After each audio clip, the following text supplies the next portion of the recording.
Il-Partit Nazzjonalista qed jappella għal miżuri urġenti ta' kumpens lill-bdiewa għal ħsarat estensivi li ġarbu kemm fl-uċuħ kif ukoll l-istrutturi agrikoli wara l-maltemp ta' dawn il-jiem.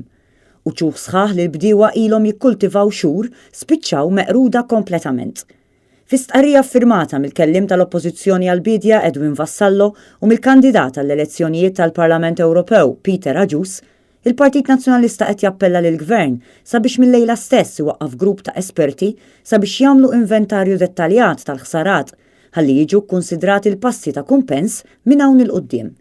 Il-Gvern jeħtieġ jikkwantifika l-ħsara fid-dettall bil-ħsieb li ssir analiżi jekk tistax issir applikazzjoni għal fondi ta' solidarjetà Ewropea fil-każ li l-ħsara tilħaq it-threshold Ewropew stabbilit.